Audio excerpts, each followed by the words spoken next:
Hello everyone, welcome back to my channel. My name is Chantal, also known as Chantal's Pretty Little DIYs, and on my channel you're going to experience a variety of things. These are my everyday life tasks and I love to share them with you as I go on.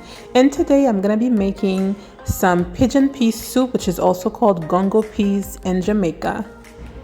And as I share these experiences with you, if feasible, I like to add a little bit of my cultural history as well to teach you a little more about my culture.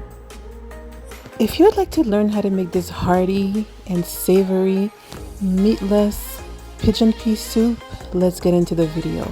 So for this video, I'm using dried pigeon peas.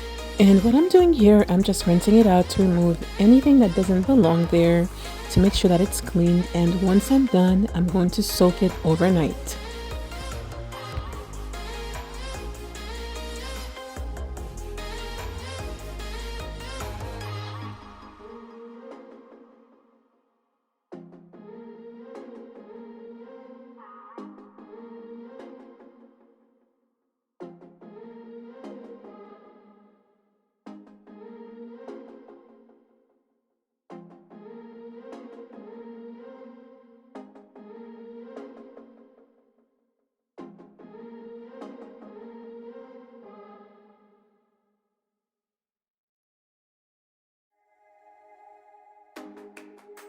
And this is what it looked like once I soaked it overnight. I removed the water and I placed some new water in the pot so that I can put the beans to boil. I've added some cloves, some garlic, and some oil while the bean was boiling to flavor the water. FYI, you can use green onions or scallions, as we call it, to flavor the beans as well as it boils. This is called a calabaza squash, which is part of the pumpkin family. It is native to Central and South America and the Caribbean. So this is what I'm going to be using in this recipe.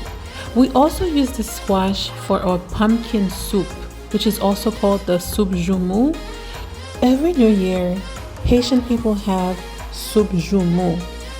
Soup Joumou is often referred to as our freedom soup, as a way of commemorating our independence from the French colony on January 1st, 1804. I'm going to leave an article in the description box in case if you'd like to know more about the history of soup Joumou and Haitian Independence Day. I'm not too pleased with this part at all because the skin of the squash is very tough and you have to use a lot of elbow grease to cut through it and to peel it. By the way, this squash tastes so good. It has such a nutty taste to it that you can eat it by itself. You can eat it by boiling it or bake it.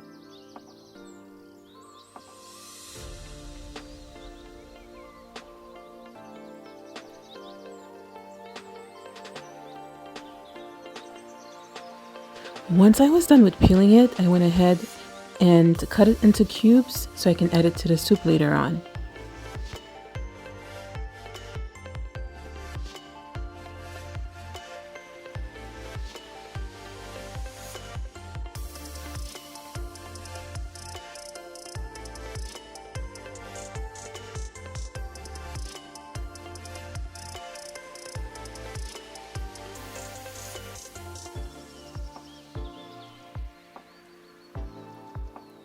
In this recipe, I'm also using 3 small carrots, 2 stalks of celery, and 1 potato. FYI, this soup is not only limited to these ingredients that I've mentioned. You can use whatever you want to. Some people add corn, coyote. Some people add other ingredients to it. However, those are all the ingredients I had on hand at the time, and I've decided I'm going to use them.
This is what the bean should look like when it's boiling, and at this point it's about done.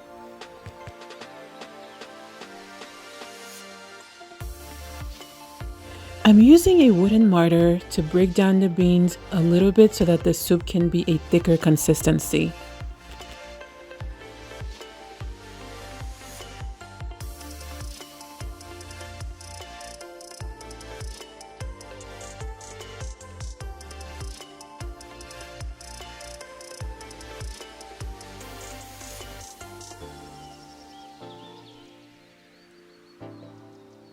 Once I was done using the mortar, I've added some chicken bouillon, some oil, parsley. I used the dried parsley because I didn't have any fresh ones. Usually this ingredient calls for fresh parsley. Some coconut powder. You can add regular coconut milk, but I had coconut powder on hand, so that's what I use for this recipe. I've added some fresh thyme, some pimento, and a scotch bonnet pepper for taste. I added 4 cloves of garlic,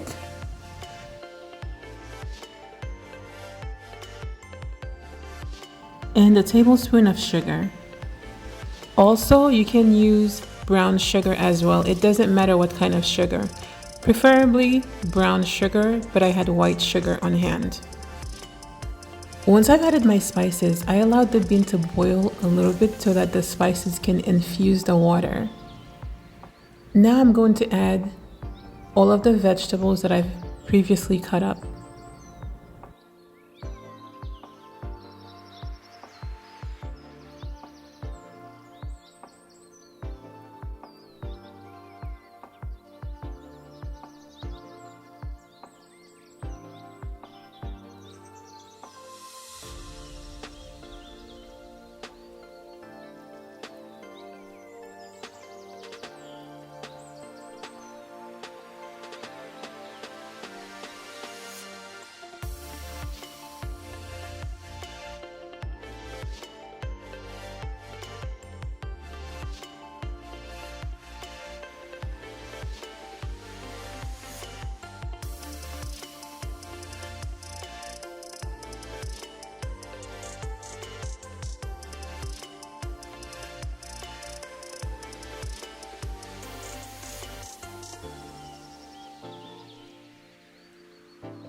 I've also added some green pepper for taste as well. You want to stir the pot from time to time to prevent the bottom of the pot from burning. That has happened to me in the past and I've learned my lesson. Now that the water has reduced from the pot, you want to do a taste test to see if the seasonings and the spices are to your liking. In this case, I'm going to add a little more adobo because it needed a little salt. And of course, adobo is very salty, so just keep that in mind to not add way too much, because as the water reduces, the concentration of the salt is going up. So it might be a bit too salty if too much is added.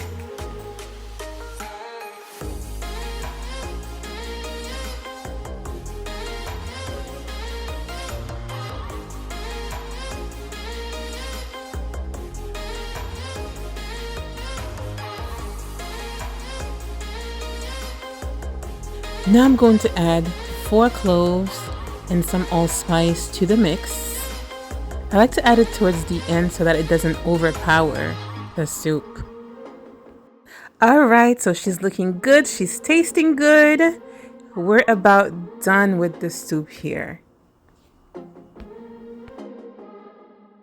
I wish we had smell-o-vision so you can experience the smell and the taste of the soup. I hope you give this soup a try whether you're a vegetarian or not. This soup is very hearty. You can have it in any season, whether it's summer, winter. It just feels so good to the soul. Thank you so much for watching. See you then on the next one.